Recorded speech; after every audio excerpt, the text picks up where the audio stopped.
So hello everyone and good evening सभी को। उम्मीद करता हूँ मेरी वॉइस प्रॉपर आ रही होगी सभी तक। एक बार कंफर्म करेंगे।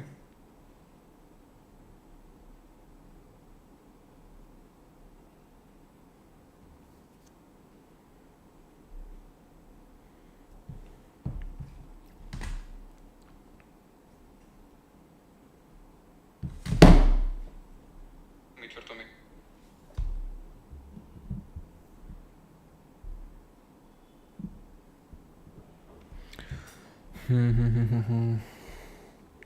सर वेस्ट बंगाल में चुनाव के लिए खड़े हो जाओ, जिता देंगे आपको। अच्छे यार, वेस्ट बंगाल में तो हमें लगता है जीत जाएंगे।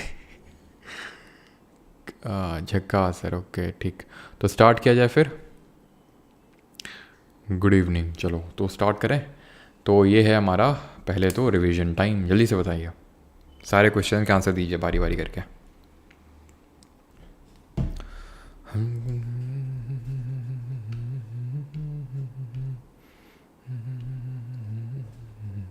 फादर ऑफ इंडियन कॉन्स्टिट्यूशन कौन है? अंबेडकर जी।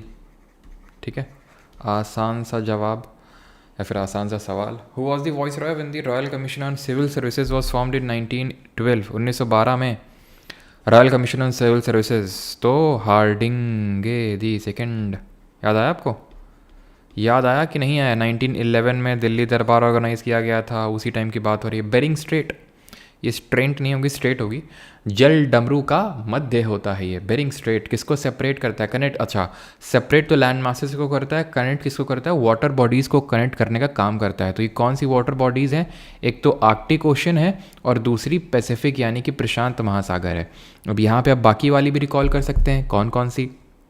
तो एक सेकेंड, ठीक है। तो कौन कौन सी आप रिकॉल कर सकते हैं? आप बाबल मानदेव रिकॉल कर सकते हैं, आप स्टेट ऑफ हॉर्मूज को रिकॉल कर सकते हैं। स्टेट ऑफ हॉर्मूज किसको कनेक्ट करता है? पर्शियन गल्फ को। किससे? पर्शियन गल्फ को गल्फ ऑफ ओमान से।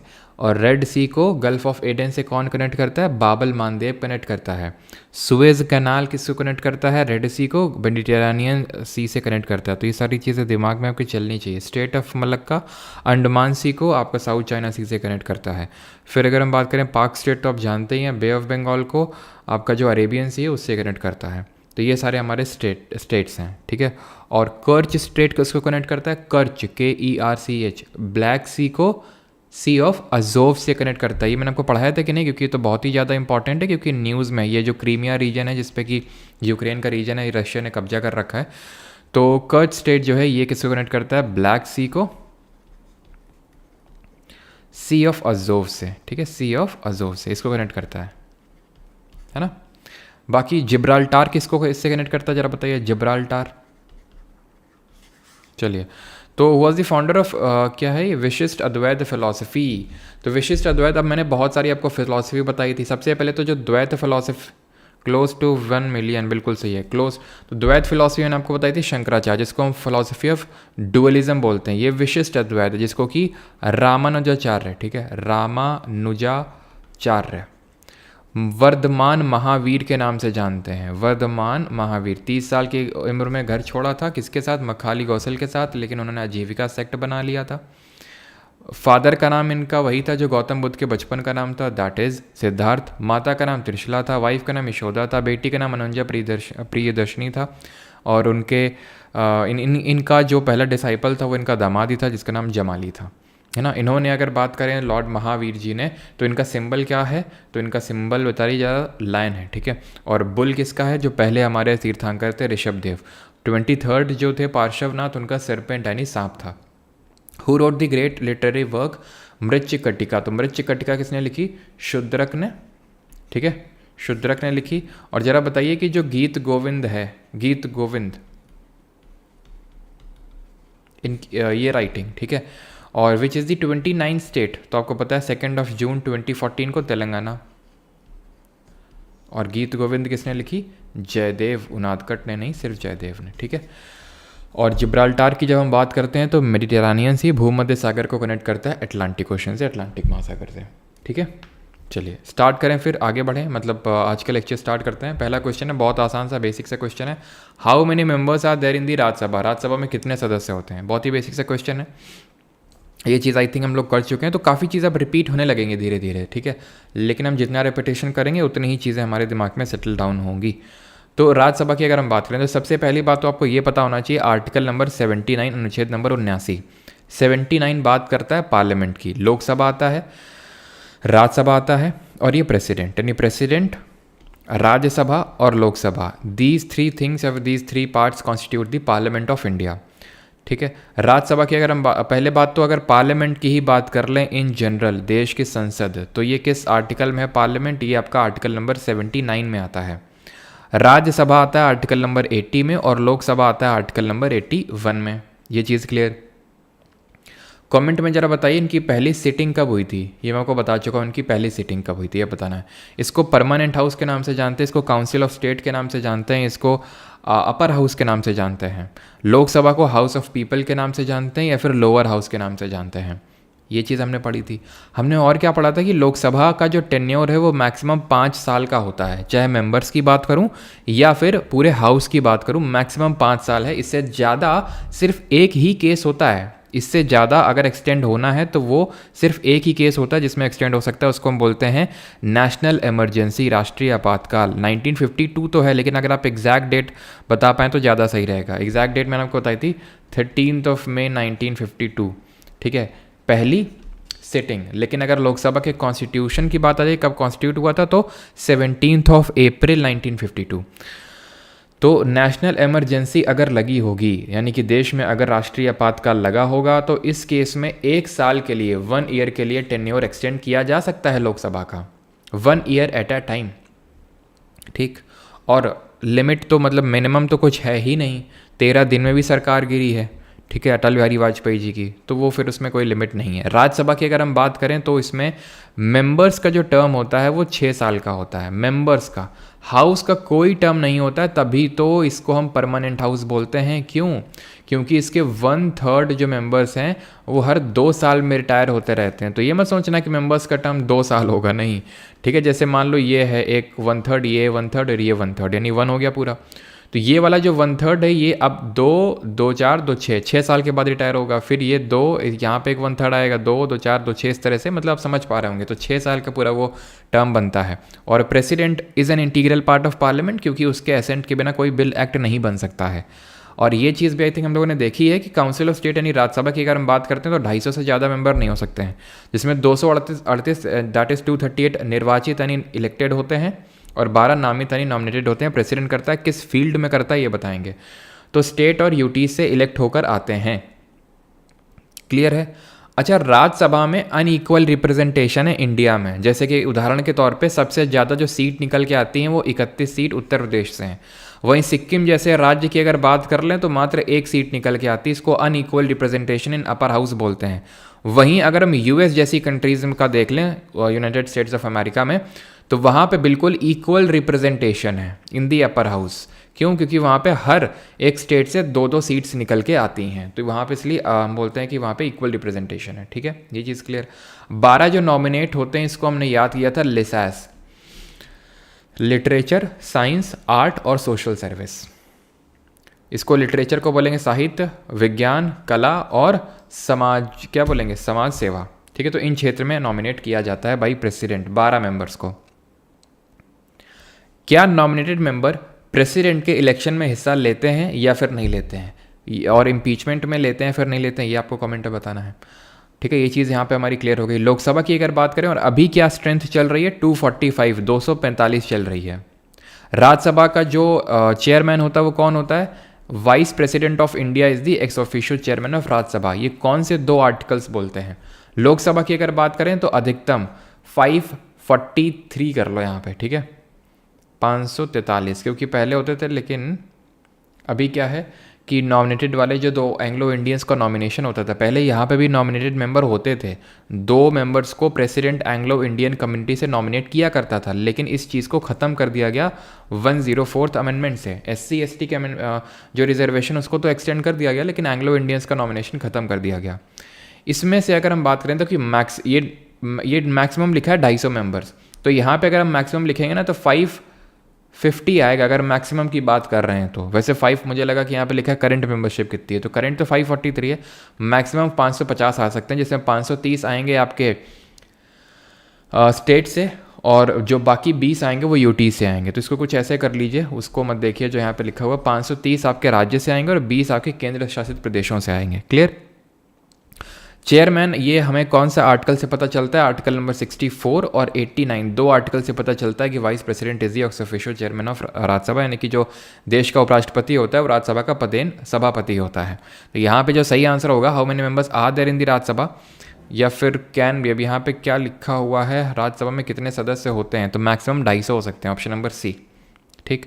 कंप्यूटर फील्ड में ओएलई का मतलब क्या होता है, तो देख रहे हैं आपकी एक फुल फॉर्म आपको ज़रूर देखने को मिलता है और वो कंप्यूटर का फुल फॉर्म होता है। तो object linking extension, object linking and enabling, object location enabling नहीं, ऑब्जेक्ट लिंकिंग एंड एम्बेडिंग। तो डिफरेंट ऑब्जेक्ट्स को लिंक करने का काम करता है ये ओएलई करके जो आपका सॉफ्टवेयर होता है। इसको किसने डेवलप किया है, इसको डेवलप किया गया है माइक्रोसॉफ्ट के द्वारा। ठीक है, माइक्रोसॉफ्ट। बाकी अभी कंप्यूटर की क्लास हो ही रही है MWF पे, दैट इज़ मंडे वेंसडे और फ्राइडे में, और आज भी आपकी क्लास रात को 8:30 बजे। रैम रोम ये सब बेसिक तो आपको पता होंगे। ठीक है, URL USB, वायरस का ध्यान रखिएगा, vital information resource under seize, TCP transmission control protocol, UPS uninterruptible power supply.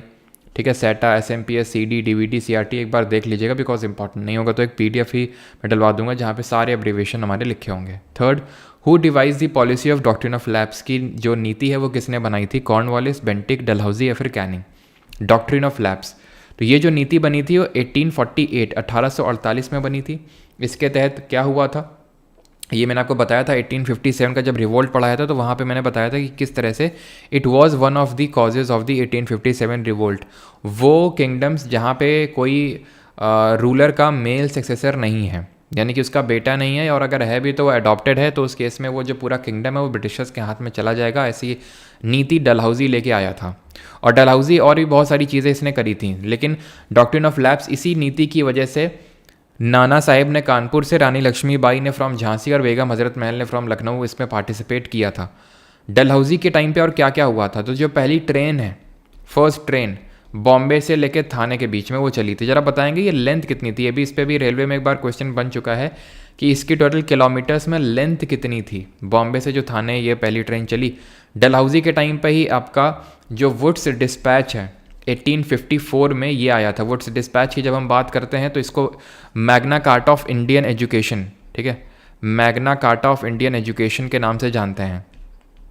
एक तो चीज़ ये है, प्लस डलहौजी के टाइम पे ही विडो रीमैरिज एक्ट पास हुआ था, विडो रीमैरिज एक्ट, और इसका जो आखिरी साल था इन इंडिया 1857 में, इसी साल ही अवध को कैप्चर कर लिया गया था on the issue of miss governance, कि वहाँ का जो नवाब है नवाब वाजिद अली शाह, इसके बारे में हम लोगों ने क्या पढ़ा था, नवाब वाजिद अली शाह के बारे में।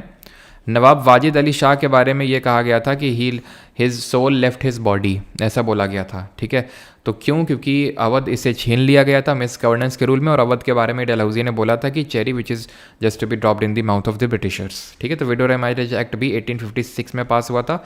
इसमें मेन एफर्ट्स लगे थे ईश्वर चंद्र विद्यासागर के। ये जो लेंथ थी दैट वाज रफली 34 किलोमीटर, 34 किलोमीटर की टोटल लेंथ थी। कॉर्नवालिस के बारे में हमने क्या पढ़ा है, इसको father of Indian civil services बोलते हैं, ये हमने पढ़ा है। प्लस परमानेंट सेटलमेंट यानी कि जो स्थायी बंदोबस्त है जिसको जमींदारी सिस्टम बोलते हैं, उसको इंट्रोड्यूस किया था 1793 में, 1793 में। बेंटिक की बात करते हैं तो ये पहला गवर्नर जनरल ऑफ इंडिया था। दूसरा, इसको इसी के टाइम पे मैकुलेज मिनट आया था, जैसे विडो अभी हमने पढ़ा ना ये वुड्स डिस्पैच, ऐसे ही एजुकेशन को लेके मैकुलेज मिनट आया था।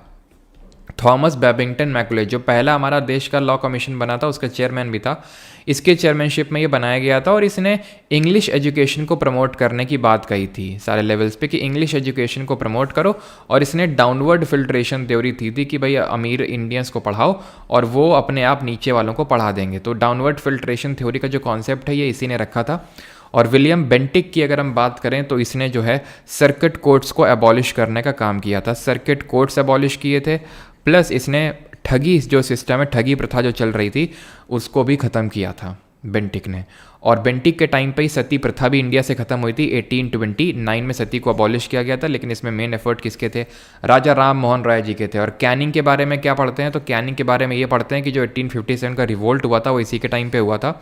और क्योंकि 1858 का जो गवर्नमेंट ऑफ इंडिया एक्ट आया था उसने क्या किया था? गवर्नर जनरल ऑफ इंडिया को वॉइस रॉय बना दिया था, इसलिए पहला वॉइस रॉय बनने का जो मौका है वो कैनिंग को ही मिला था। ठीक, आगे बढ़ते हैं। When was the provision of Bharat Ratna introduce? Bharat Ratna की व्यवस्था इंडिया में कब स्टार्ट होती है? 1954, 1950, 1955 या फिर 52? बफर कर रहा है क्या? हाँ, सिविल सर्विसेज डे 21 अप्रैल। तो भारत रत्न इंट्रोड्यूस कब हुआ था? ये 1954, 1954 में। ठीक है, टू बी स्पेसिफिक 2 जन 1954 को। भारत रत्न में क्या होता है? ये एक मेंडेलियन करके आपको मिलता है, जो कि किस पेड़ की पत्ती का, किस पेड़ का ये पत्ती है? तो ये पीपल का पेड़ है ये। ठीक है, जिसके नीचे बैठ के गौतम बुद्ध जी ने क्या किया था? एनलाइटनमेंट उनको प्राप्त हुई थी, ज्ञान प्राप्ति हुई थी उनको, है ना, जो बोधि ट्री के नाम से जाना था। तो बोधि ट्री आपका ये पीपल का ही था। अगर हम बात करें जो पहला भारत रत्न है वो किसको मिला था? फर्स्ट भारत रत्न। तो पहला भारत रत्न मिला था अगर हम बात करें तो सी राजगोपालाचारी जी को। शॉर्ट में लिख रहा हूँ मैं, सी राजगोपालाचारी। देश के पहले उपराष्ट्रपति सर्वपल्ली राधाकृष्णन। टीचिंग में अपना योगदान देने के लिए और साइंस में अपना योगदान देने के लिए सीवी रमन जी को। रमन इफेक्ट की खोज कब हुई थी जरा बताएंगे कमेंट में।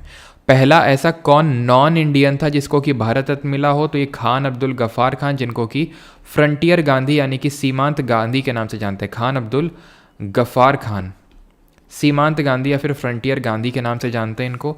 और क्यों जानते हैं? क्योंकि 1930 में 1930 में जो सिविल डिसोबीडियंस मूवमेंट इंडिया में स्टार्ट हुआ था, सविनय अवज्ञा आंदोलन, उसको इन्होंने NWFP यानी कि जो पेशावर रीजन है वहाँ से इन्होंने लीड किया था, पेशावर रीजन से। ठीक है, फिर अगर हम बात करें पहला विमेन कौन था? Was the first women?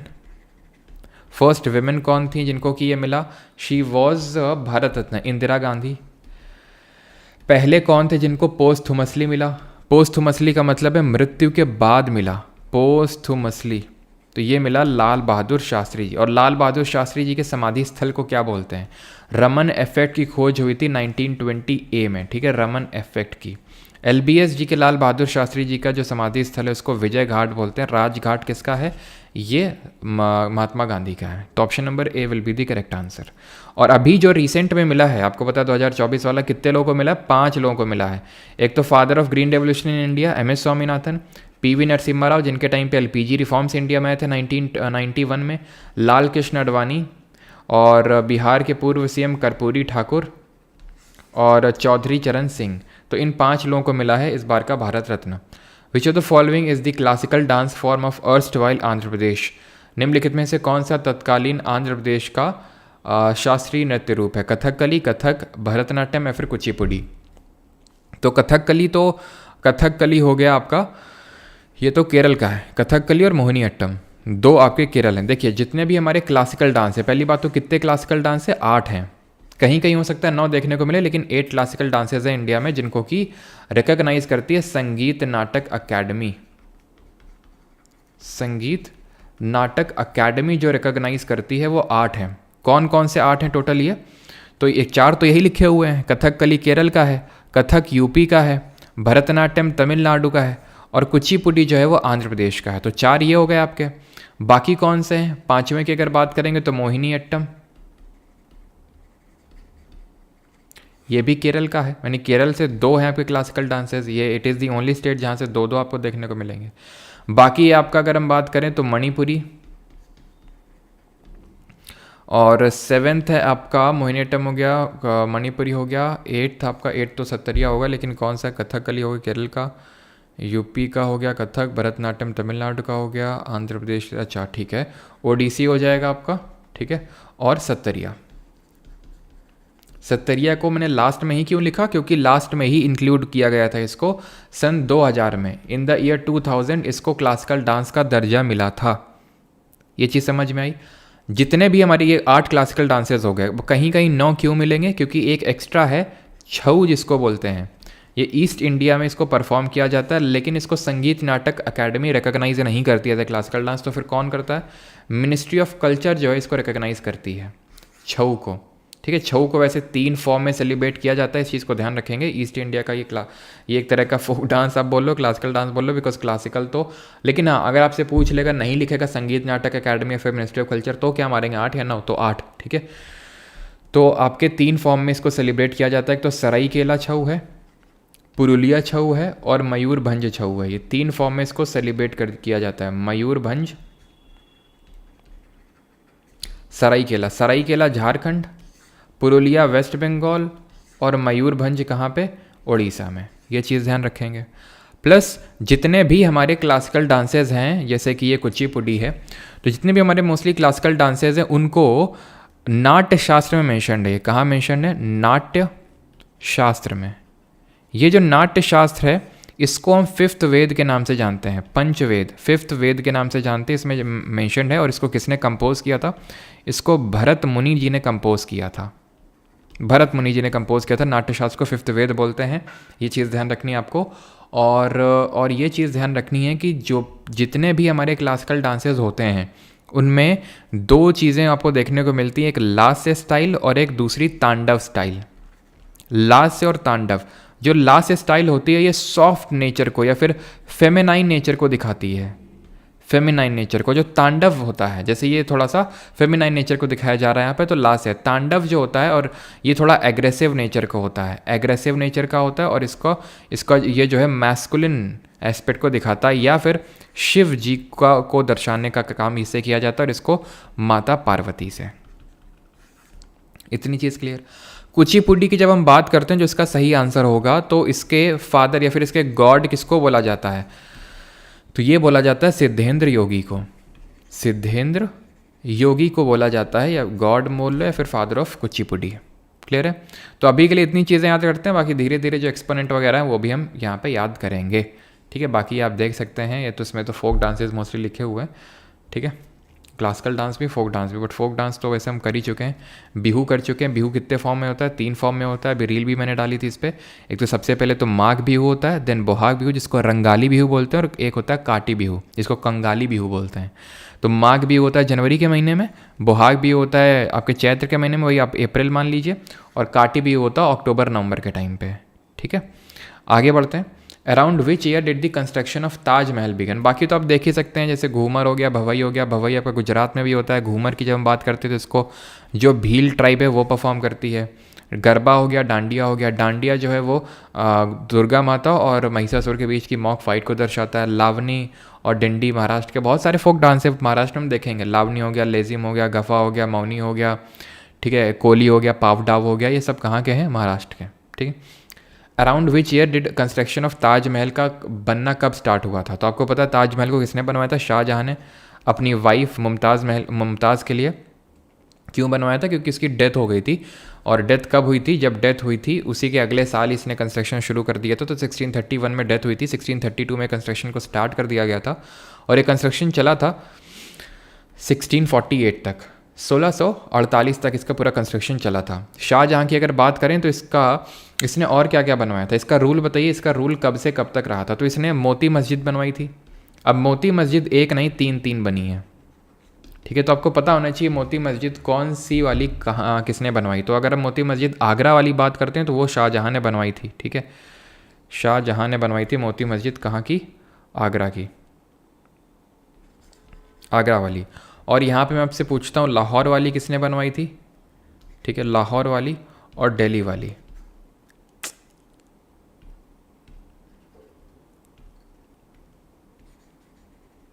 Lahore की और दिल्ली की। ठीक है, तो मोती मस्जिद ये आपको इसने बनवाया था। और क्या बनवाया था आगरा में? तो ये बनवाया था। और इसने जामा मस्जिद, ठीक है, जामा मस्जिद हो गया, और रेड फोर्ट ये इसने दिल्ली में बनवाया था। ठीक है, कहाँ पे? दिल्ली में। क्लियर।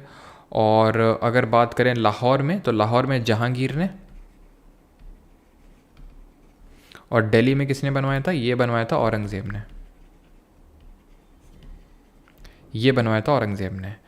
फिर अगर हम बात करें इसका रूल कब से कब तक रहा था शाहजहाँ का, तो 1628 1628 में स्टार्ट हुआ था, और इसका मतलब डेथ तो जाके हुआ था 1666 में 1666 में, लेकिन 1658 तक इसका रूल रहा। बिकॉज आपको पता है 1658 में क्या हुआ था, 1658 में बैटल ऑफ सामूगढ़ और बैटल ऑफ धर्मत हुए थे, ठीक है, बैटल ऑफ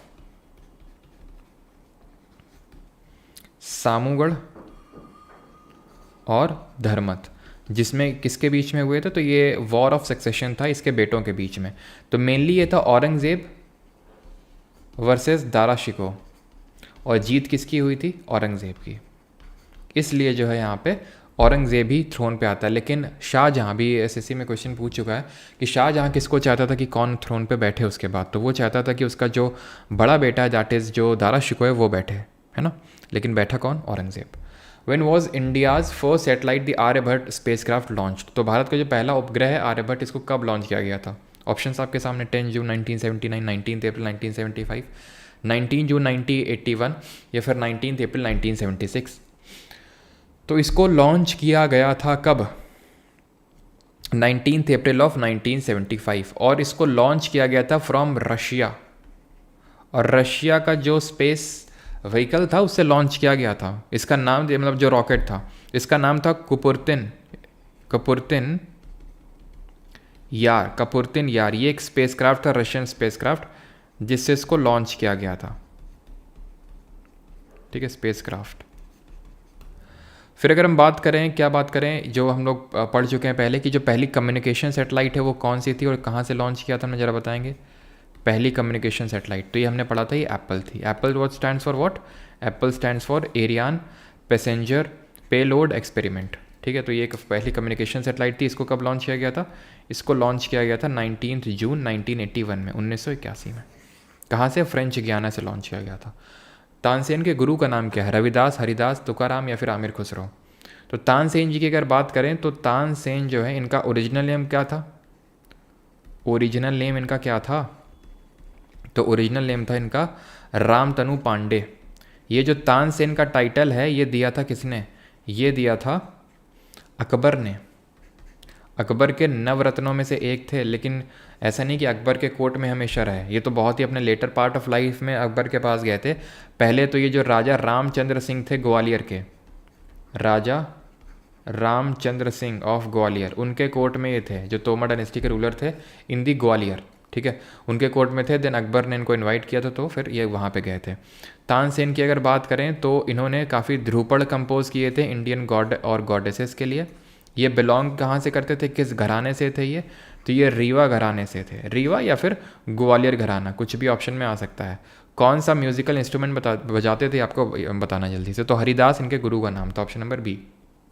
तानसेन महोत्सव भी होता है कहाँ पे, ग्वालियर में होता है, ये ग्वालियर मध्य प्रदेश में। और तबला डे अभी अनाउंस किया है मध्य प्रदेश ने, किस दिन को तबला डे मनाया जाएगा। जब तानसेन महोत्सव हो रहा था तो वहाँ पे Guinness book of world record create हुआ था ग्वालियर के किले में। ये जो है रबाब या फिर रुद्रवीणा, रबाब और रुद्रवीणा, ठीक है, इसको बजाते थे, रुद्रवीणा। और तबला डे जो है कब अनाउंस किया गया है, 25 दिसंबर को, कि अभी हर साल मध्य प्रदेश में इसको तबला डे के रूप में सेलिब्रेट किया जाएगा। तो ये चीज़ आपको ध्यान रखनी है। बाकी तो तानसेन के रिगार्डिंग और कुछ नहीं है। तानसेन तानसेन तानसेन तानसेन तानसेन तानसेन और कुछ नहीं, इतनी चीज़ें पूछेगा आपसे।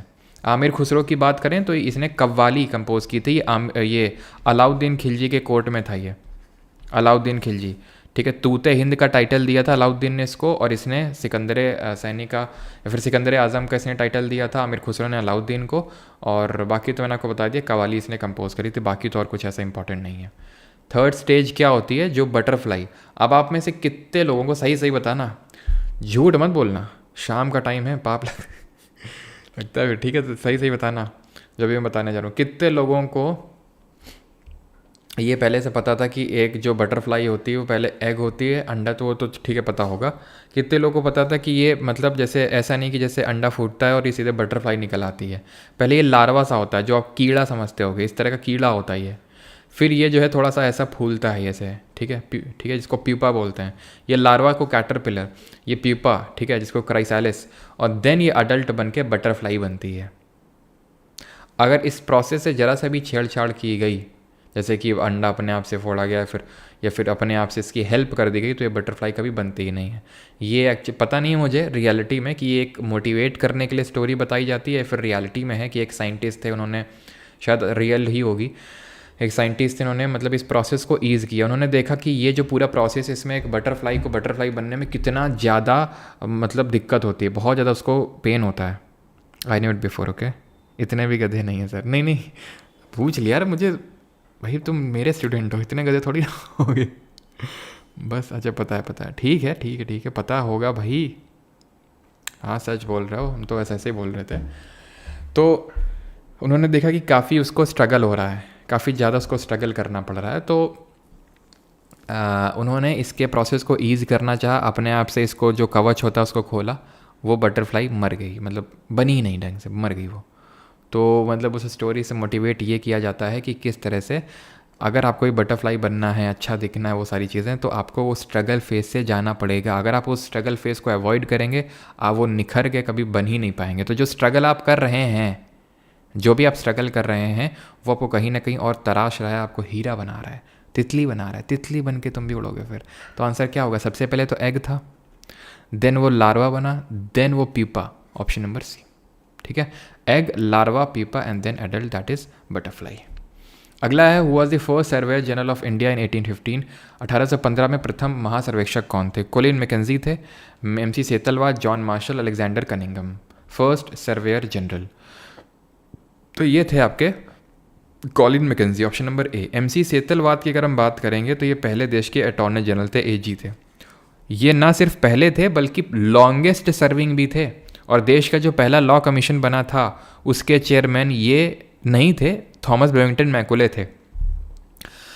लेकिन जो पोस्ट इंडिपेंडेंस बना था, आज़ादी के बाद जो पहला लॉ कमीशन बना था, उसके ये चेयरमैन थे। कौन? MC सेतलवाद। लॉ कमीशन किस आर्टिकल में है, जरा कमेंट में बताएंगे कॉन्स्टिट्यूशन के? जॉन मार्शल ना, इन्हीं के टाइम पे ही जो हड़प्पा का एक्सकेवेशन हुआ था, फिर इंडस वैली सिविलाइजेशन का जो एक्सकेवेशन हुआ था, इन्हीं के टाइम पे हुआ था। अलेक्जेंडर कनिंघम की बात करें तो ये father of archaeological survey of India के नाम से जाने जाते हैं, यानी कि जो भारतीय पुरातत्व विभाग है उसके फादर के नाम से जाना जाता है, क्योंकि जो ASI था उसके ये पहले चेयरमैन थे, ठीक है।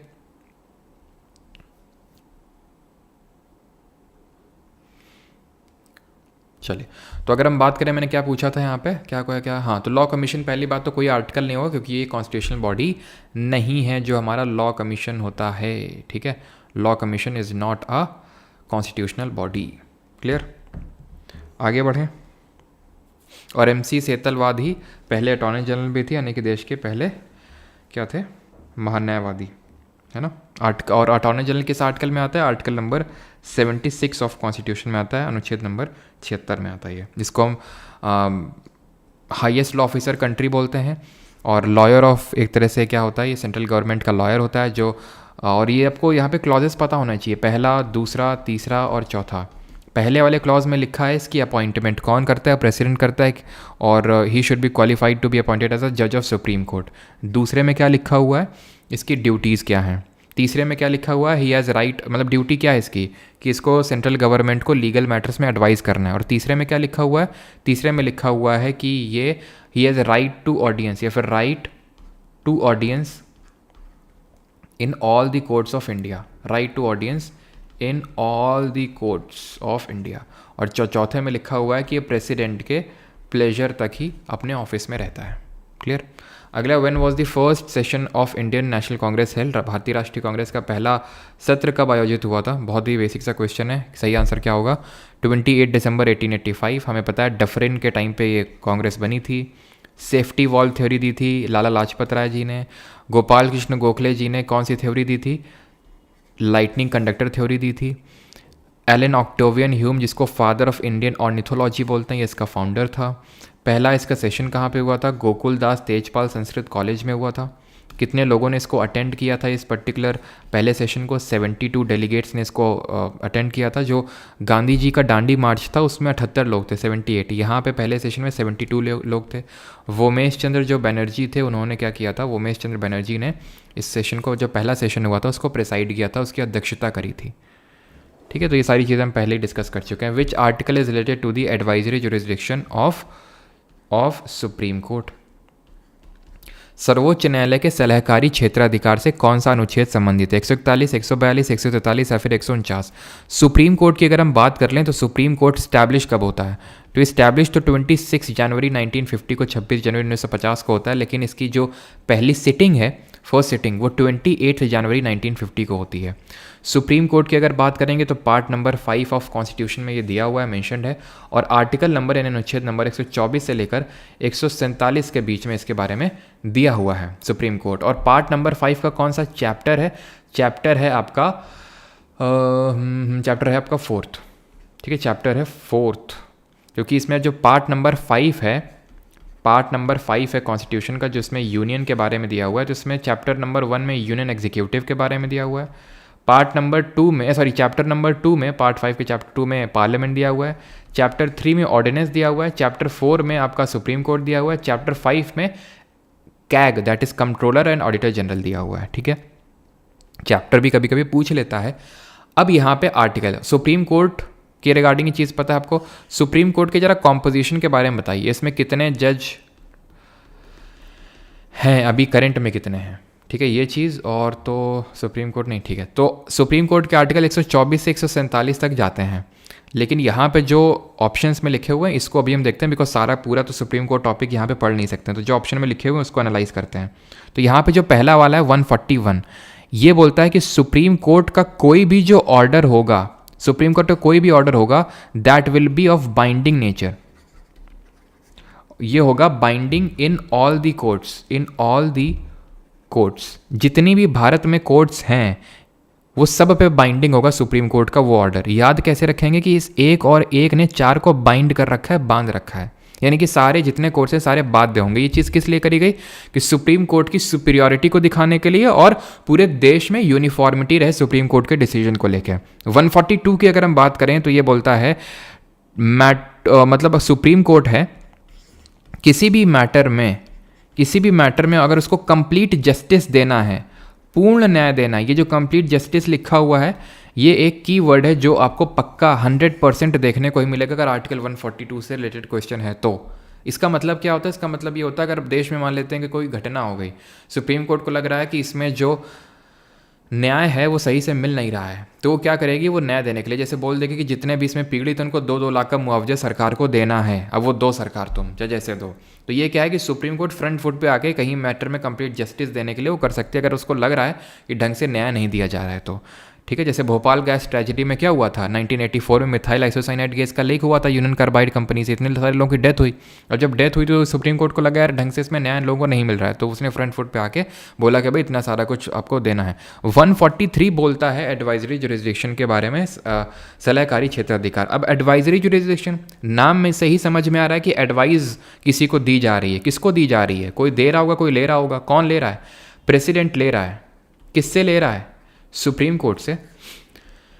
ये जो सुप्रीम कोर्ट से एडवाइस ले रहा है और जो सुप्रीम कोर्ट जो एडवाइस देता है, क्या ये बाइंडिंग होती है? नो, बाध्य नहीं होती. प्रेसिडेंट माने या फिर ना माने. अब प्रेसिडेंट 2 मैटर्स में एडवाइस लेता है, ये थोड़ा सा डीप है, शायद ही पूछे, लेकिन सुन लो, लिखो नहीं. तो प्रेसिडेंट 2 मैटर्स पे एडवाइस लेता है. एक तो हम बोल सकते हैं rising out of any pre constitution treaty, constitution बनने से पहले कोई ट्रीटी हुई हो, या फिर matter of urgent public importance, कोई ऐसा एकदम अर्जेंट पब्लिक इंपॉर्टेंस आ गया. तो दूसरे वाले केस में तो सुप्रीम कोर्ट का ज़रूरी नहीं एडवाइस देना, लेकिन पहले वाले केस में ज़रूरी है एडवाइस देना. ये चीज़ है. 129 की बात करें तो ये बोलता है supreme court is a court of record.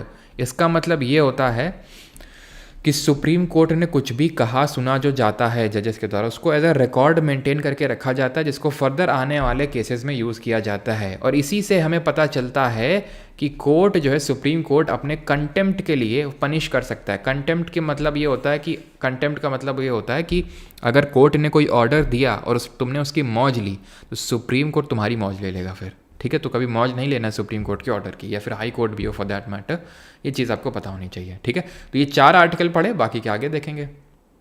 Botanical name of banyan tree, तो अभी हम जो अच्छा ठीक है, बरगद का पेड़ है यहाँ पे, बरगद. ठीक है, तो बरगद का पेड़ वो अभी ये जो देख रहे थे वो पीपल का था, जिसको मैं बोधि ट्री हम बोल रहे थे. ठीक है, तो अजादिराचता इंडिका। अजादिराचता जो इंडिका है ये क्या है, गेस करो। चलो थोड़ा सा तो मैं गेस देते हैं। ये जो पेड़ है इंडिया में बहुत देखने को मिलता है। इसको सुबह सुबह इसकी पत्तियां खाने से बहुत अच्छा फ़ायदा तो होता है, लेकिन कोई खाना चाहता नहीं है। क्या होता है ये?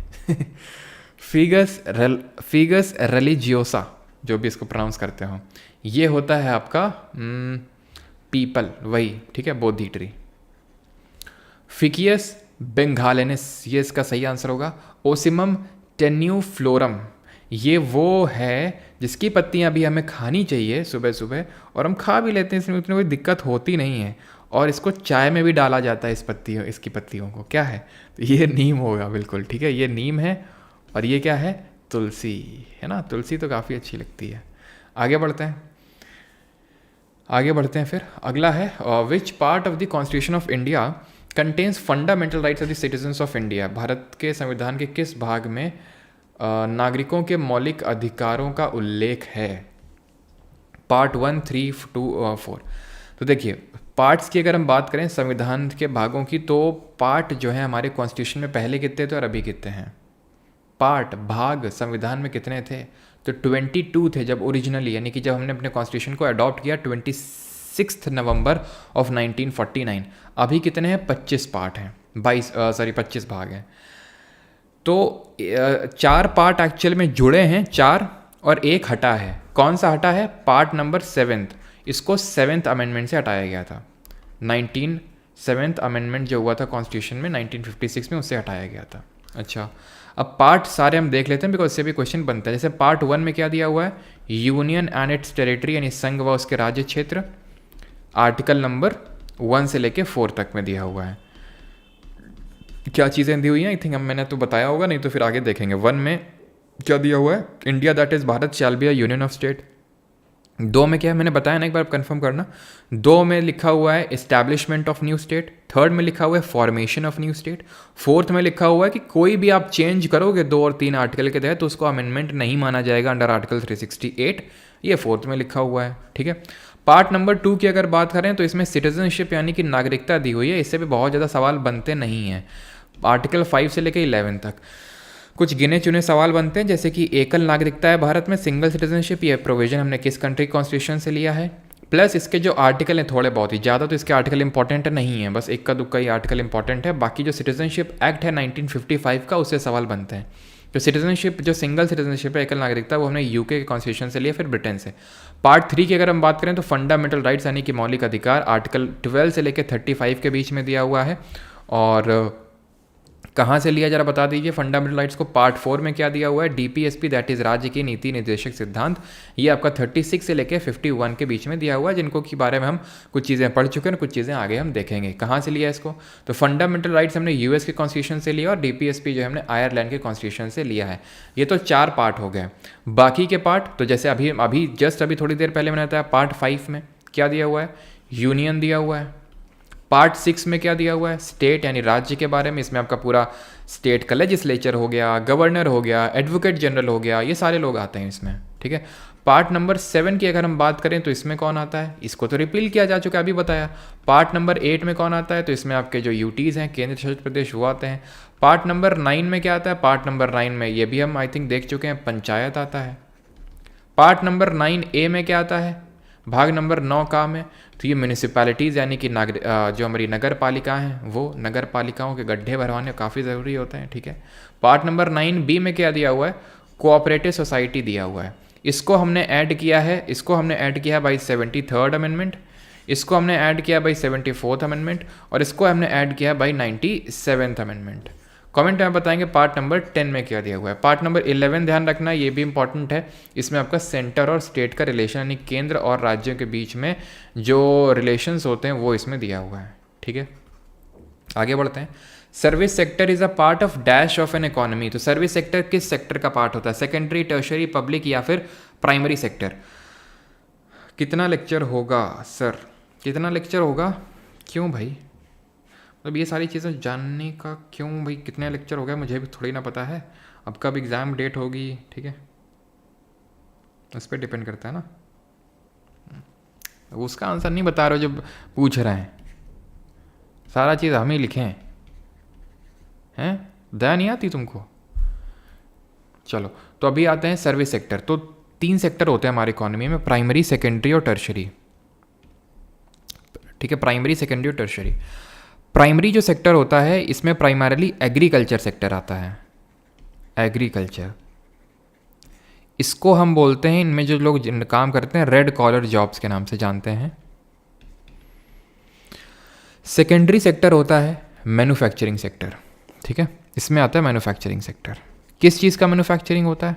मैन्युफैक्चरिंग होता है इसमें उसी चीज़ का जो प्राइमरी सेक्टर से मिला है, यानी primary sector as a raw material supply करता है सेकेंडरी सेक्टर को। जैसे ये प्राइमरी सेक्टर है तो इसमें माइनिंग हो गई, एग्रीकल्चर हो गई, फिशिंग हो गई, लॉगिंग हो गई, एक्सट्रैक्शन हो गया, यानी कि वो सारे काम जो डायरेक्टली नेचर से जुड़े हुए हैं वो प्राइमरी सेक्टर में आते हैं। माइनिंग करना नेचर से, एग्रीकल्चर नेचर से, फिशिंग नेचर से, ये सारे काम नेचर से जुड़े हुए हैं। अब ये जो माइनिंग से जो हमें ओर मिली, एग्रीकल्चर से जो हमने प्रोड्यूस किया, वो सब भेजेंगे अब इंडस्ट्रीज़ में, तो वो सेकेंडरी सेक्टर में आ जाएगा। ठीक है, फूड, ये मैन्युफैक्चरिंग, कंस्ट्रक्शन, ऑटोमेट, ये सब आपका सेकेंडरी सेक्टर में आएगा।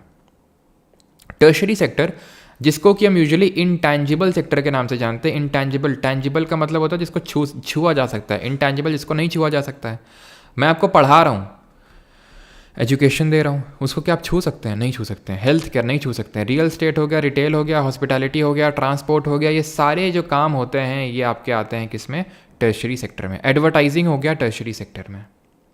तो इसको रेड कॉलर जॉब्स बोलते हैं प्राइमरी सेक्टर को, सेकेंडरी सेक्टर को ब्लू कॉलर जॉब्स बोलते हैं, और टर्शरी सेक्टर जिसको कि सर्विस सेक्टर के नाम से भी हम बोल देते हैं। जैसे प्राइमरी सेक्टर को हम एग्रीकल्चर बोल देते हैं, सेकेंडरी को मैन्युफैक्चरिंग बोल देते हैं, टर्शरी को हम सर्विस सेक्टर बोल देते हैं। तो ये होती है हमारी वाइट कॉलर जॉब्स। ठीक है, वाइट कॉलर जॉब्स, इसमें आपको एजुकेशन की नीड होती है।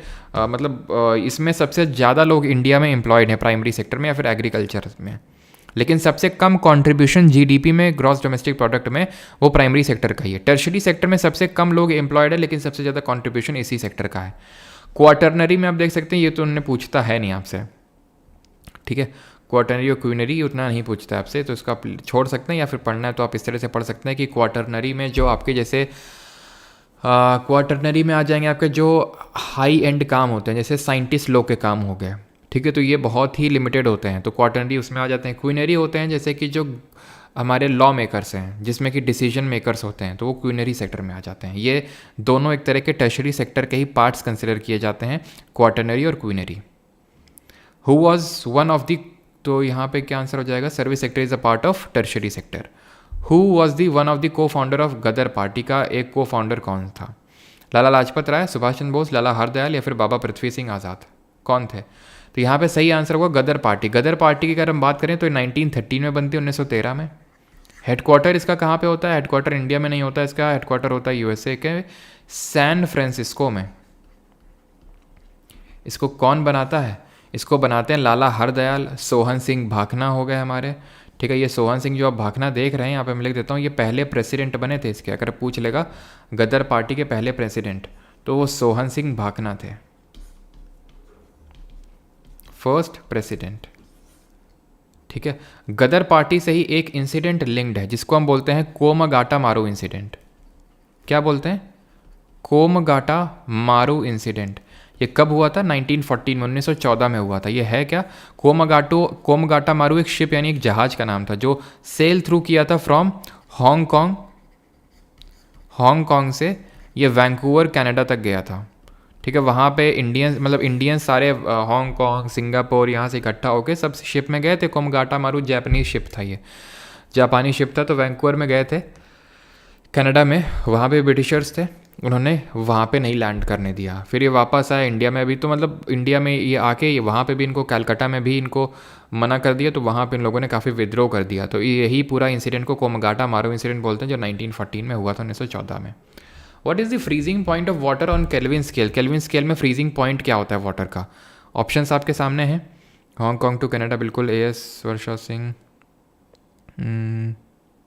एग्ज़ाम सेंटर पे जब कुछ फ्रेंड मिले तो सिर्फ हम लोग हो आप कराते ही कि परमार से सर का सब क्वेश्चन आया। अच्छा, तो ज्योग्राफी से स्टार्ट करना, बिल्कुल ठीक है।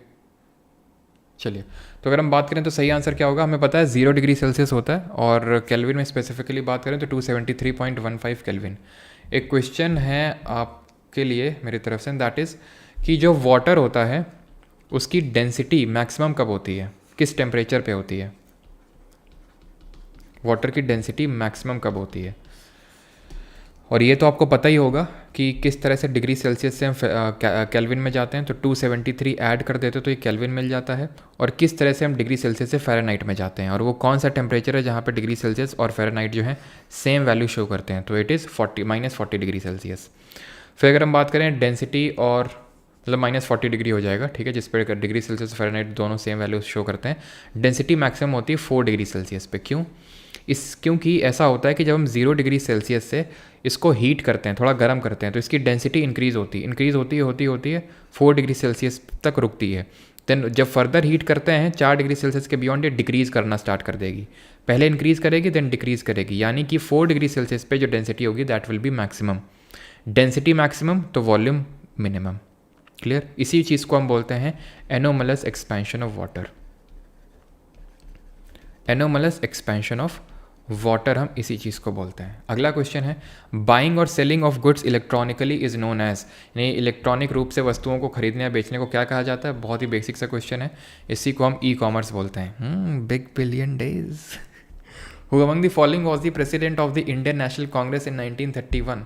तो 1931 में कांग्रेस का अध्यक्ष कौन था? ना नली सेन गुप्ता नहीं, सुभाष चंद्र बोस जी नहीं। सुभाष चंद्र बोस जी की अगर हम बात करें तो ये हरिपुरा और त्रिपुरी के जो सेशन हुए थे उसमें ये कांग्रेस को लीड किए थे। 1930 से हरिपुरा गुजरात और 1938 त्रिपुरी जो आपका हुआ था मध्य प्रदेश में।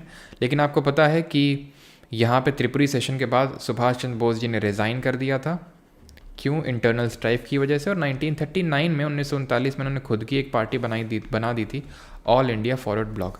1938 में ही सुभाष चंद्र बोस जी ने नेशनल प्लानिंग कमेटी का गठन किया था, जिसके पहले चेयरमैन नेहरू थे। इन्होंने जय हिंद और give me blood I shell give you freedom और दिल्ली चलो के नारे दिए थे। इंडियन नेशनल आर्मी को लीड किया था, ये चीज़ पता होना है, उसमें रानी लक्ष्मीबाई रेजिमेंट फीमेल रेजिमेंट को उन्होंने लीड किया था, फॉर्म किया था। सरदार पटेल जो है उन्होंने 1931 का जो कराची का सेशन हुआ था कांग्रेस का, उसको प्रिसाइड किया था। ये कराची का सेशन किस मायने में इंपॉर्टेंट था? ये इस मायने में इंपॉर्टेंट था कि इसमें सबसे पहले पूर्ण स्वराज का मतलब बताया गया था। गोल तो डिक्लेयर किया गया था लाहौर के सेशन में 1929 में, but the goal of Purna Swaraj was reiterated in the Karachi session of the congress, मतलब कि उसका मतलब बताया गया था। ठीक है, और इसी पर्टिकुलर सेशन में 2 रेजोल्यूशंस को अडॉप्ट किया गया था, तो one on fundamental rights and the other on national economic policy. तो इन 2 रेजोल्यूशंस को अडॉप्ट किया गया था, है ना। और क्या किया गया था? और ये कहा गया था कि सीडीएम को सस्पेंड कर रहे हैं, और सेकंड जो आरटीसी होने जा रही लंदन में 1931 में, उसमें पार्टिसिपेट करेंगे। And it was the only RTC जिसमें कि कांग्रेस ने पार्टिसिपेट किया, फिर गांधी जी ने कांग्रेस का नेतृत्व किया। ठीक, आगे बढ़ जाए। अभी 1929 के सेशन के बारे में बताने की ज़रूरत होनी नहीं चाहिए। नेहरू ने प्रिसाइड किया था। 26 जनवरी 1930 को पहला इंडिपेंडेंस डे सेलिब्रेट किया गया था। ठीक है, पूर्ण स्वराज गोल डिक्लेयर किया गया था, सीडीएम लॉन्च करने के लिए ऑथराइज़ किया गया था कांग्रेस को, ये सारी चीज़ें। पहला जो नेशनल फ्लैग है उसको कहाँ पे हॉइस्ट किया गया था, कहाँ पे फहराया गया था, ये आपको बताना है। 1906 में।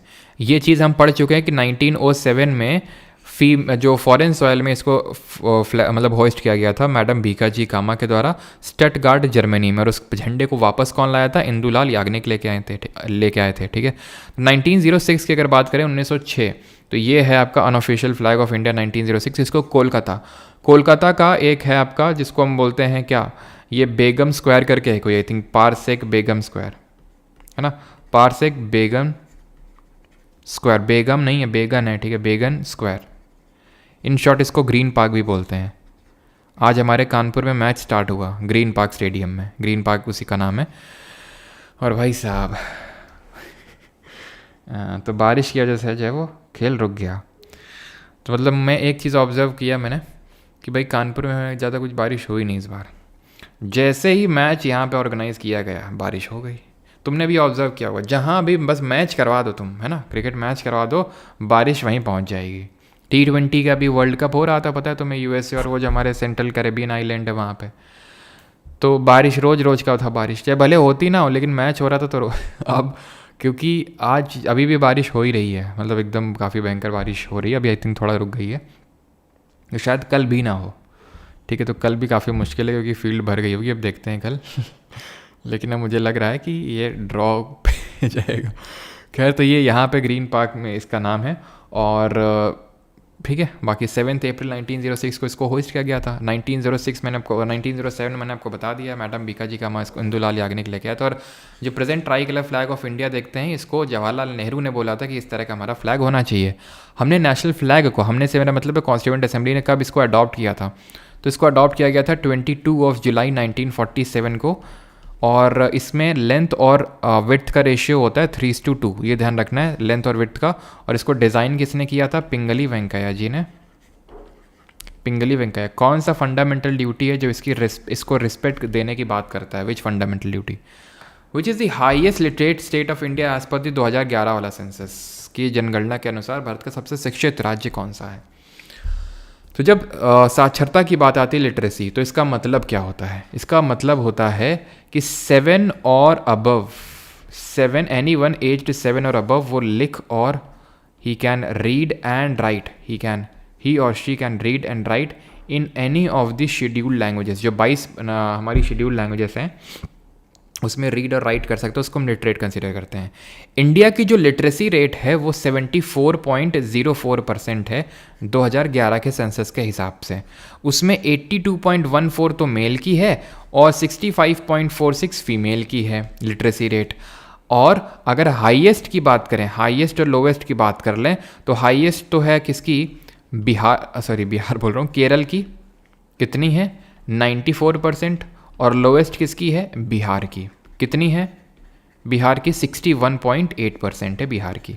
ये है स्टेट। यूटी की जब बात कर लेंगे तो यूटी में लक्षद्वीप नंबर 1 पे आ जाता है और लोवेस्ट में दादरा नगर और हवेली आ जाती है। लक्षद्वीप में लगभग 91.85 लिटरेसी है। सेकंड नंबर पे अगर बात करेंगे इसमें तो आ जाता है मिज़ोरम। सेकंड नंबर पे आ जाता है मिज़ोरम। मिज़ोरम की आपकी डिस्ट्रिक्ट है जिसका नाम है सेरचिप। क्या नाम है? सेरचिप है मिज़ोरम की। ये वो डिस्ट्रिक्ट है जिसका लिटरेसी रेट हाईएस्ट है। और वो डिस्ट्रिक्ट जिसका लिटरेसी रेट सबसे कम है वो है अलीराजपुर। ये कहाँ पर है? ये मध्य प्रदेश में है, एमपी में है, ठीक है। उस स्टेट का नाम बताइए जहाँ पे सबसे ज़्यादा गैप है मेल और फीमेल लिटरेसी रेट के बीच में। सबसे ज़्यादा गैप कहाँ पे है? तो आंसर क्या होगा?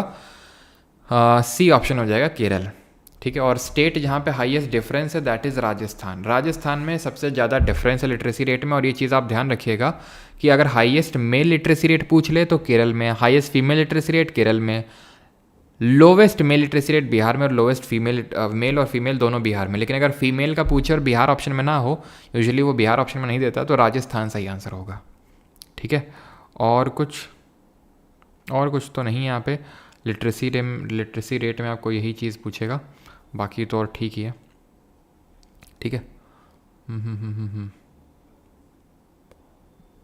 सर यहाँ पे मैंने लिखा तो है मिज़ोरम, ठीक है, मिज़ोरम की है सेरचिप डिस्ट्रिक्ट। अच्छा, ठीक। तो हाईएस्ट लिटरेसी में अगर बात करेंगे तो केरल नंबर 1 पे आता है, मिज़ोरम सेकंड नंबर पे। और अगर लोवेस्ट में बात करें तो बिहार फर्स्ट नंबर पे। और अगर आप सेकंड में बात करेंगे, एक लोग सेकंड का पूछ रहे हैं, तो अरुणाचल होगा इसका, ठीक है, अरुणाचल। क्लियर? तो ऑप्शन नंबर सी आंसर हो जाएगा। आगे बढ़ते हैं।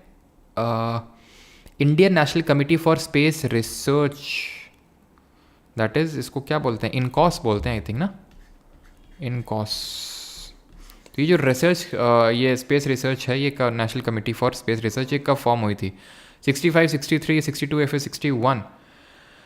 तो ये उसी साल बना था जिस साल हमारा एनिमल वेलफेयर बोर्ड बना था। ये सवाल भी पूछा जा चुका है। और अगर आपको जैसे शक होता हो ना कि सर ऐसा तो नहीं कुछ भी बोल देते हैं पूछा गया हो, तो सर्च कर लेना and when was animal welfare board NTPC, तो आपको दिख जाएगा, ठीक है। तो option number C would be the correct answer, 1962, option number C. जिस साल चाइना के साथ वॉर हुआ था हमारा। 1962 किलोमीटर्स लेंथ है किसकी कोस्ट लाइन की? अंडमान और निकोबार के कोस्ट लाइन की लेंथ है ये। How many Wars were fought by the Britishers with Mysore? ब्रिटिशों ने द्वारा मैसूर के साथ कितने युद्ध लड़े गए थे? 6, 4, 5, 3। ये था मैसूर किंगडम जहाँ पे पहले वुडेयार डायनेस्टी रूल किया करती थी, लेकिन धीरे धीरे यहाँ पे हैदर अली आ गए। और हैदर अली के जो है रिलेशंस ब्रिटिशर्स के साथ ठीक नहीं थे, ना मराठास के साथ ठीक थे ज़्यादा कुछ, ठीक है। तो यहाँ पे बैटल्स होते हैं 4, पहला, दूसरा, तीसरा और चौथा कब हुआ, कौन सी ट्रीटी हुई, ये इंपॉर्टेंट है। एंग्लो का मतलब अंग्रेज, मैसूर का मतलब मैसूर में जो हैदर अली रूल कर रहे थे। तो 1767 से लेकर 69 के बीच में बैटल होता है और कहीं ना कहीं जो हैदर अली है उनके साइड में रहा था, वो जीत गए थे एक तरह से। तो मद्रास की यहाँ पे संधि होती ट्रीटी। दूसरा वाला 1780 से लेकर 84 के बीच में होता है, लेकिन बीच में हैदर अली 82 में डेथ हो जाती है कैंसर की वजह से, और यहाँ पे होता है treaty of Mangalore.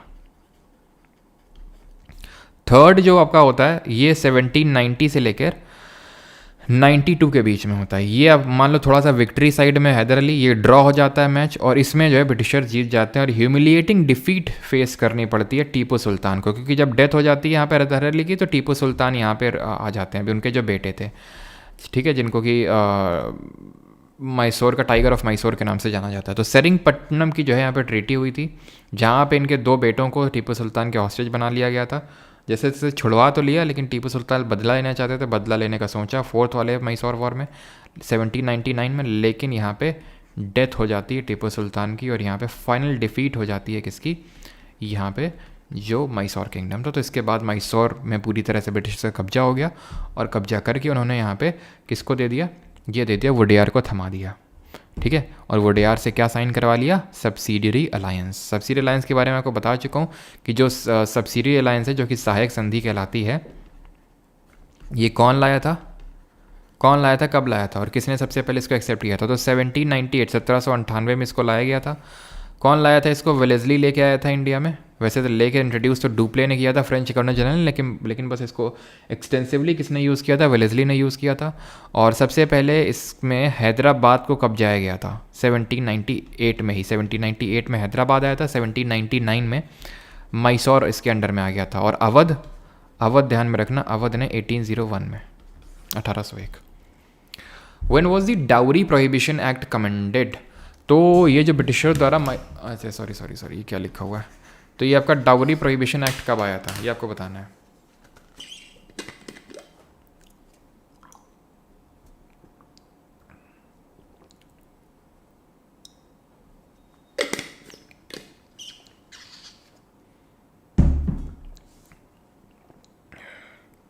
Dowry prohibition act,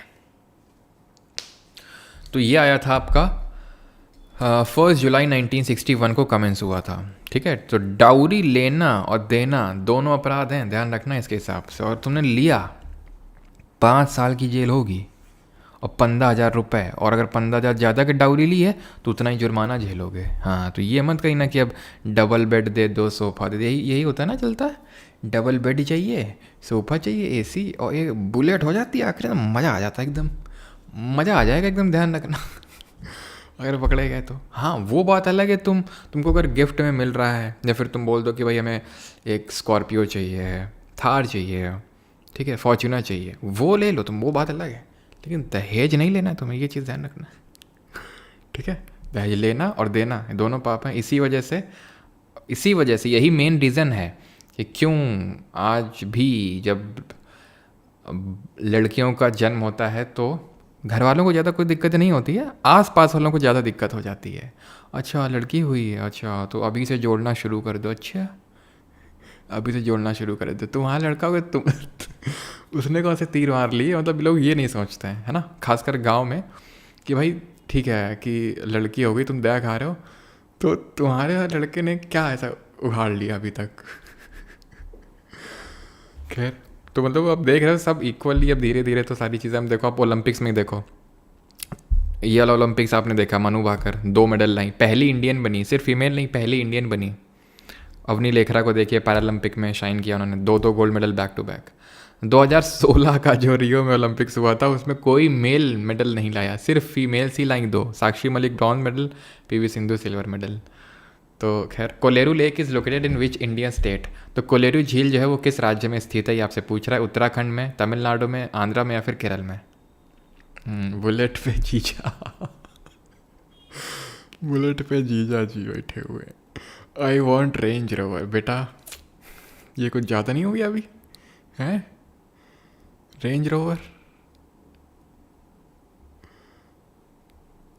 sir मैं पिछले 10 दिन से आपसे पूछ रहा हूँ कि एनटीपीसी और एसएससी पीवाई की सीरीज एंड रिटर्न नोट्स के लिए अलग अलग परचेज करना पड़ेगा क्या? आपको सपोर्ट सिस्टम भी नहीं बता रहे। नहीं सनम बाई प्लावर जी, अलग अलग नहीं करना पड़ेगा, एक ही मिल जाएगा। गिफ्ट टैग्स, हाँ इसका IRS नहीं हुआ क्या एसएससी के जैसे? देखते हैं। तो कोलेरू लेक आपका आंध्रा में है। ये गोदावरी और कृष्णा रिवर के जो डेल्टा बनते हैं ना, यहाँ पे गोदावरी रिवर का डेल्टा बनता है और यहाँ पे कृष्णा रिवर का डेल्टा बनता है, तो इन्हीं के बीच में कोलेरू लेक है आंध्र प्रदेश में। यहाँ पे है आपका कौन सा लेक, जल्दी से बताइए जो यहाँ पे नहीं मेंशन्ड है। पी से नाम स्टार्ट होता है। सबसे बड़ा salt water lake Chilka lake है। सबसे बड़ा inland, largest inland salt water lake आपका सांबर लेक है। Largest inland salt water lake. Wular largest fresh water lake. इसको अपना पानी झेलम रिवर से मिलता है, ठीक है, झेलम नदी से मिलता है। बाकी अगर बात करें तो वेम्बानद है, ये लॉन्गेस्ट है, सबसे लंबा है। यहाँ लोकटक आप देख पा रहे होंगे, ये मणिपुर में, यहाँ पे केबुल लैमजाओ नेशनल पार्क है। फुमडिस देखने को मिलता है यहाँ पे। रुद्रसागर लेक त्रिपुरा में है। और यहाँ पे बिहार में है आपका एक उसको बोलते हैं ये आपका लार्जेस्ट ऑक्सबो लेक है, उसको बोलते हैं कबरताल, ठीक है, कबरताल, ये लार्जेस्ट ऑक्सबो लेक है। इतनी चीज़ क्लियर?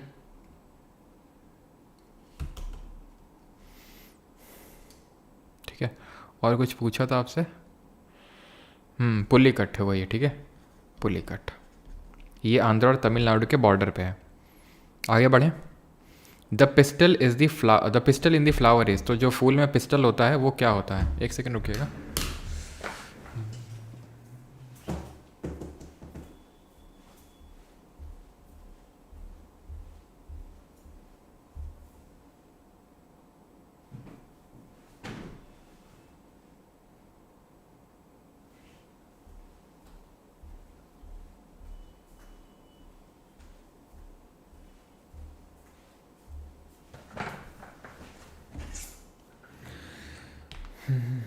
है क्या ना, तभी जो पेन टैब से पढ़ाते थे उसको चेंज कर लिया है।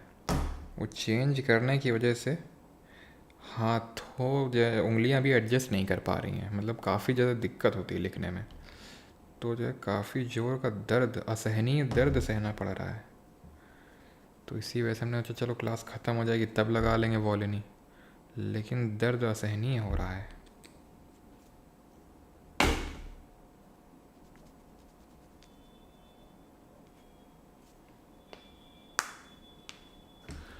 The pistol in the flower is, तो फूल में पिस्टल क्या होता है? पिस्टल पिस्टल पिस्टल, देखो जो आपका पेड़ होता है ना, कोई भी पेड़, तो उसमें फ्लावर जो होता है वो रिप्रोडक्टिव ऑर्गन होता है।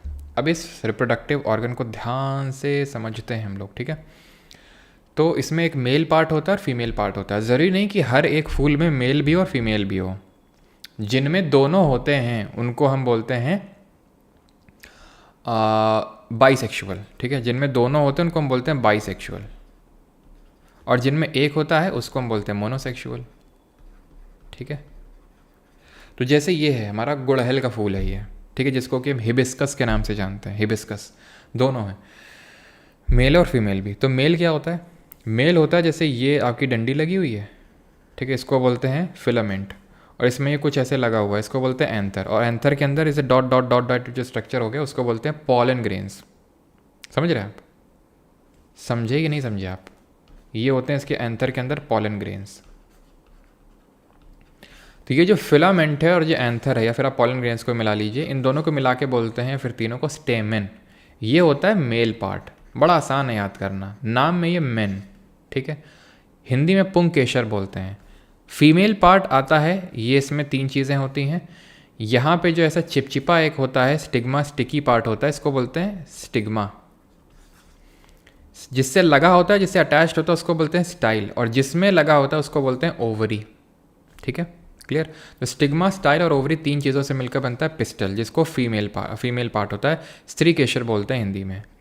अब खुद ही सोचिए, हम लोग ऐसे याद कर सकते हैं कि जो फीमेल्स हैं उन्होंने क्या ले रखा है? फीमेल्स ने पिस्टल ले रखी है, किसके खिलाफ? मेल के खिलाफ, ठीक है। उन्होंने मेल के खिलाफ क्या ले रखी है? पिस्टल ले रखी है। एक सेकंड रुकना,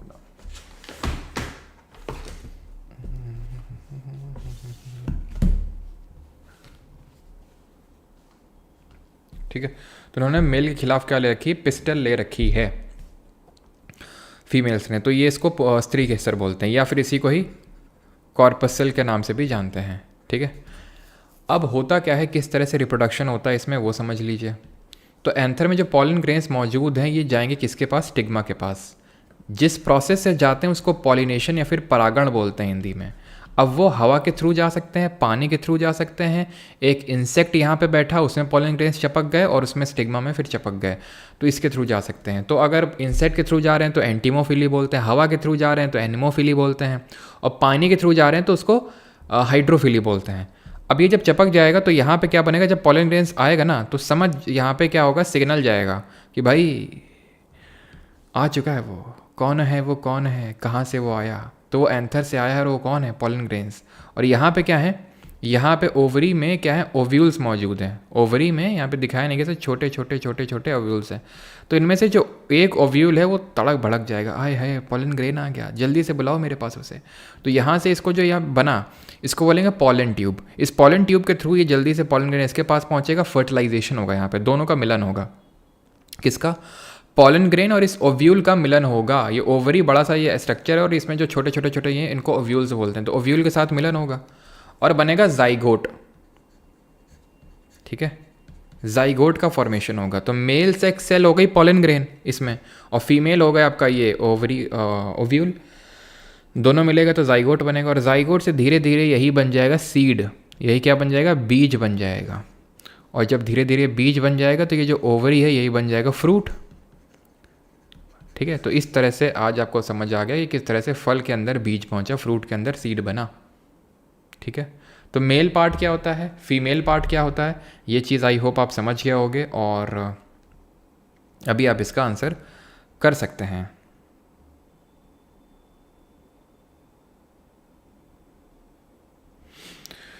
सर ठीक है, अभी बता देते हैं, ठीक है बता देते हैं। तो pistol in the flower is, तो पिस्टल क्या होता है आपका, फीमेल, ठीक है, जिसको कॉर्पसल के नाम से भी जाना जाता है। तो यहाँ पे बाईसेक्सुअल के अगर हम एग्जांपल एक लोग पूछ रहे हैं तो बाईसेक्सुअल के एग्जांपल जैसे कि जितने भी आपके फूल होते हैं, एक तो हिबिस्कस नोट कर सकते हैं जो अभी मैंने, जिसको गुड़हल बोलते हैं।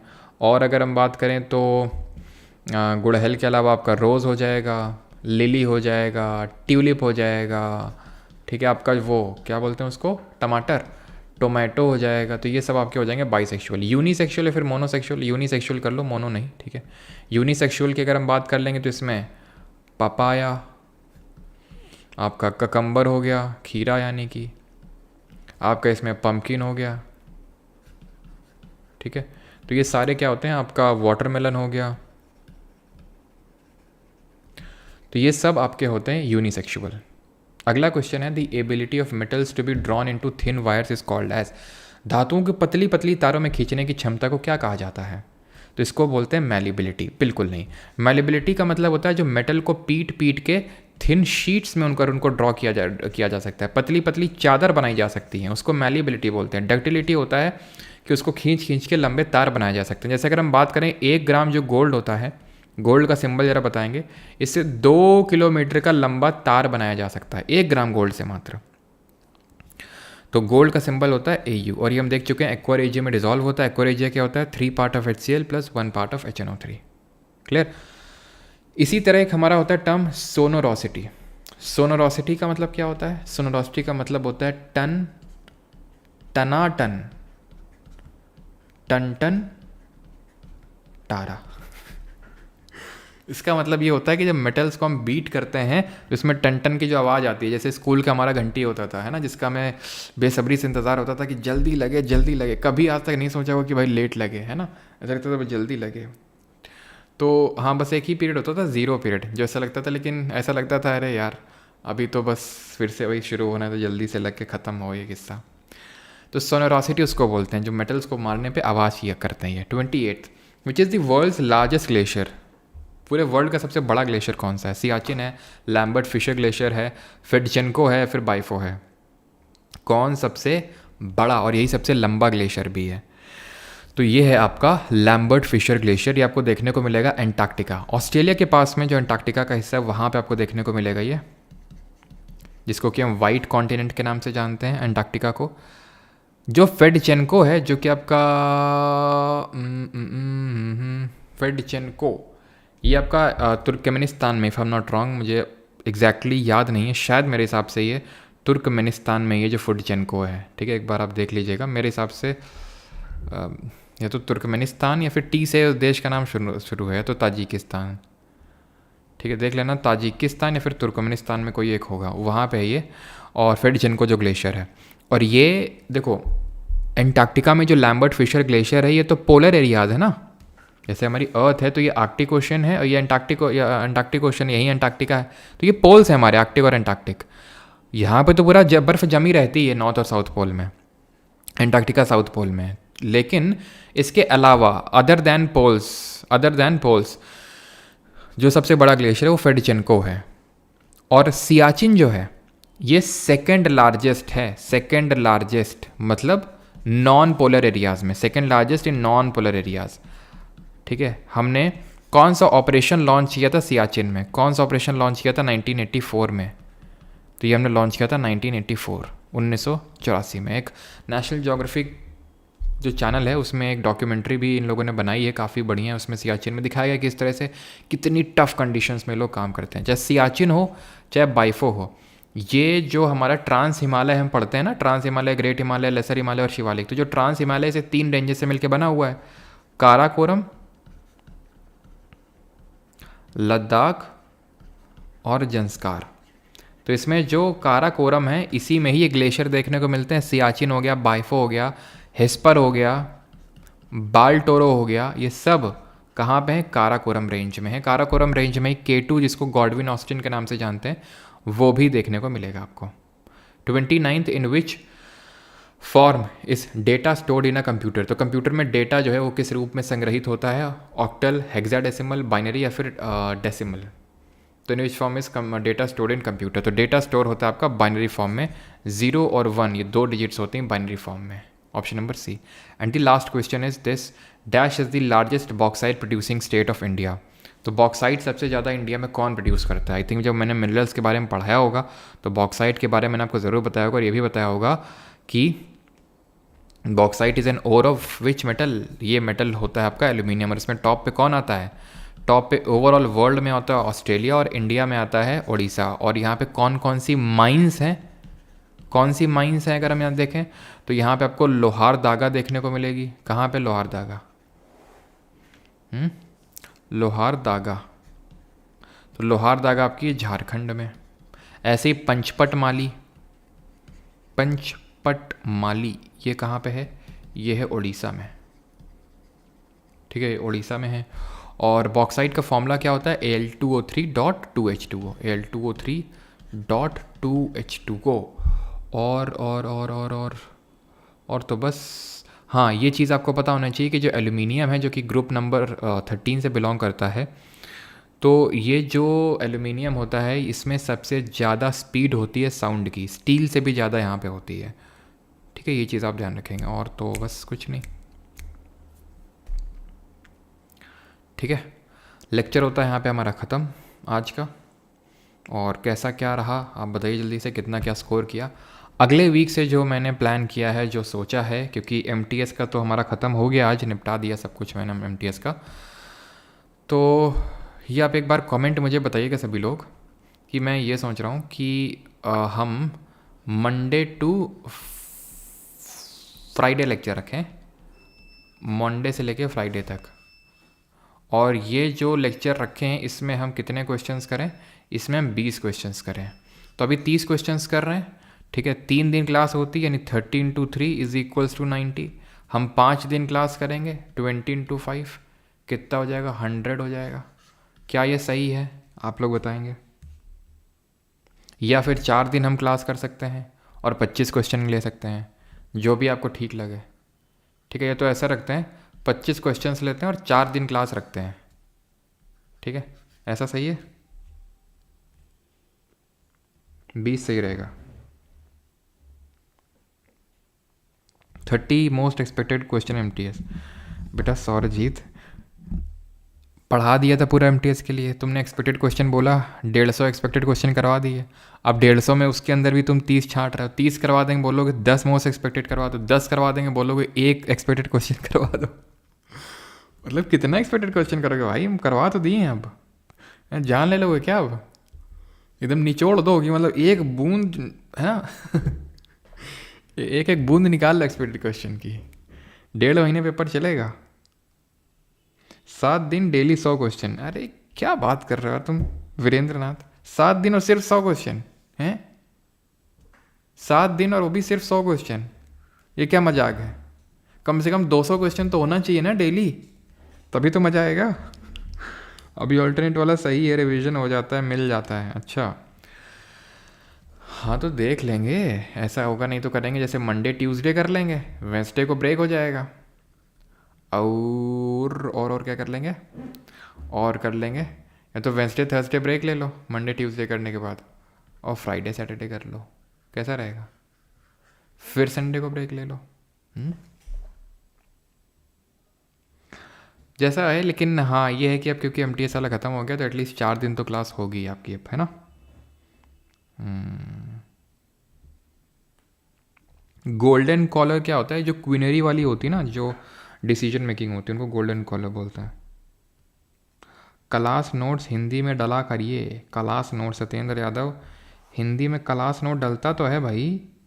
आप यहाँ पे आएंगे बैच में, यहाँ पे स्लाइड लगी नहीं हुई है, आप कोर्सेज सेक्शन में जाएंगे ना, परमार एकेडमी आपके कोर्सेज सेक्शन में, तो वहाँ पे आपको मिल जाएगा। और बाकी भाई हम लोग के टेलीग्राम पे आज 600 के हो गए हैं, कॉन्ग्रेचुलेशन सभी को, तो ज्वाइन कर लीजिएगा, be a member of that 700 के।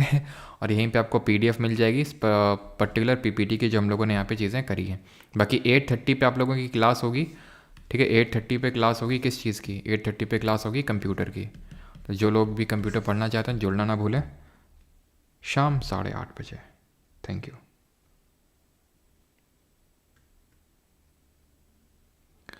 क्या सियाचिन में ऑपरेशन नहीं बताएं क्या?